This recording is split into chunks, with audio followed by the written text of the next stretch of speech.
Okay, so I'm back. Hopefully we don't experience any glitches anymore. Where we left off in the last video, I put in -4 into my function. And so now in order to figure out what f of -4 is, I'm going to go ahead and use order of operations in order to figure out the answer. So first I see that I have to multiply -3 and -4 together. And when I do that, a -3 times a -4 to me is a positive 12. And then I'm going to carry down the +1 because I still have that to do or take care of. So then with a simple addition problem, I find that my answer is 13. So my final answer I can write in a couple different ways. I can say on the left here for my final answer, I can put f of -4 equals 13 and call that my answer. Or I can go ahead and write my answer as a coordinate point, When x is -4, my output or my y value is a positive 13. So the answer that I'm getting in the end here is what's called an output value. For example 1, I was given an input value, I plugged it into a function, did my math according to order of operations to receive an output value. So I got an answer of -4, 13. Problem number 2. Here I have another function. So because it's a different function, I'm naming it a little bit different. I'm naming this one g of x. G of x equals 5 times -3 plus 6x. Find g of 4. Again, I am given an input value. And so what my job is to do is put in positive 4 into my function to find the output value. So when x is 4, so instead of writing g of x, I'm going to write g of 4. This equals 5 times -3 plus 6, and instead of x, times 4 in parentheses. Again, anytime I'm putting something into the function, I'm going to use parentheses. Go ahead and use order of operations then. I'm going to first do positive 5 times -13, meaning that's -15. And then I'm going to go ahead and carry this plus 6 times 4. Technically at this point I can go ahead and do 6 times 4 right away and carry it on to the next step. But I'm going to just take my time and show all of my work. So then my next step, I still have -15. And I'm adding now whatever 6 times 4 is. And that is 24. And finally, I'm going to go ahead and add -15 plus 24. So -15 plus 24, technically this is a subtraction problem or a subtraction problem that's happening. So technically I can think of this as 24 minus 15, which ends up being 9. So again, I had an input value of 4 for this function, and my output value that I get is 9. So the two ways I can write my answer is g of 4 equals 9, or I can write it again as a coordinate point, 4, 9. Either way should work. Finally, example number 3. Here it says, given h of x equals 2x minus 4. So again, a different equation, different function, so I'm naming it differently. Find x when h of x is 0. As you can already tell, number 3 is set up slightly different than numbers 1 and 2. Instead of finding g of 4, or instead of asking me to find an output value, I am now doing the reverse. This time, it's telling me what my output value is. So in this case, output value is 0. So what I need to do then is when I go to use my equation, instead of writing h of x, I'm going to replace anywhere I see an h of x with a 0. Right off the bat, instead of h of x, I put 0 in its place, as parentheses, and then I copy down 2x minus 4.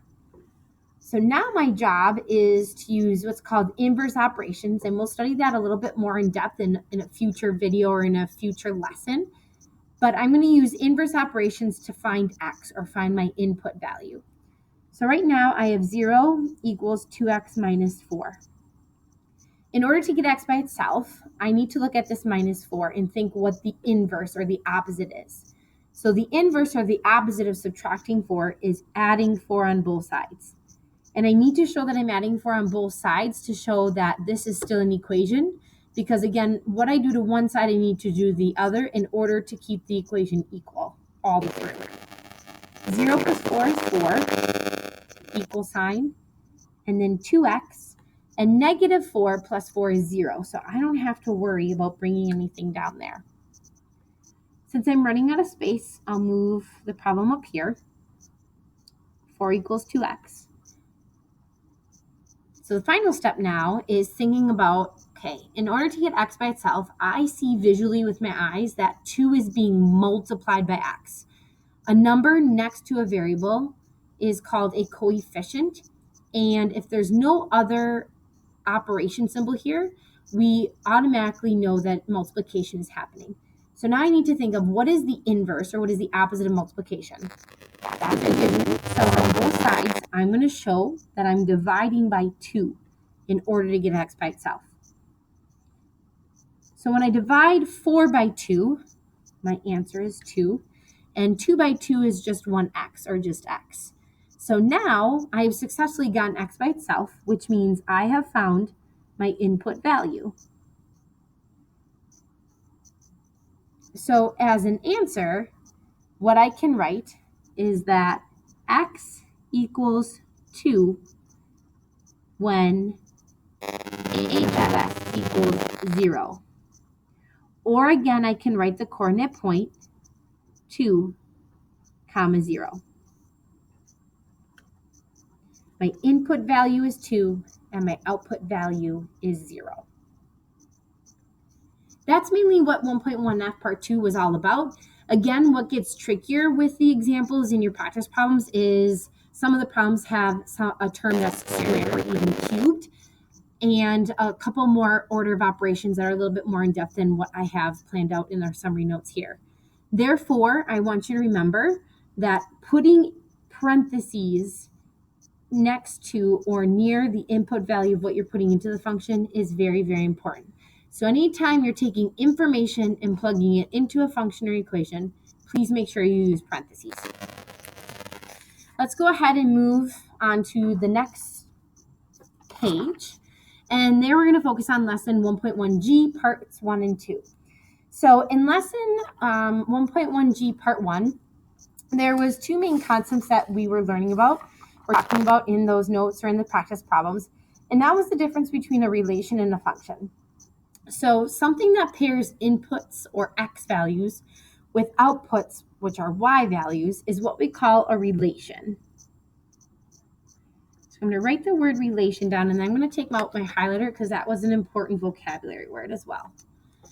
So a relation is where you pair an input, so an x value, with an output, which is a y value. So if you think about our previous examples, I was showing examples of relation in problems 1, 2, and 3. These coordinate points are examples of relations because they pair an input with an output.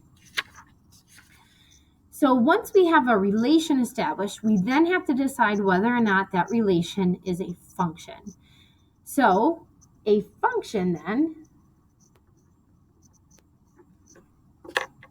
and again, I'm going to highlight in purple because it's a keyword.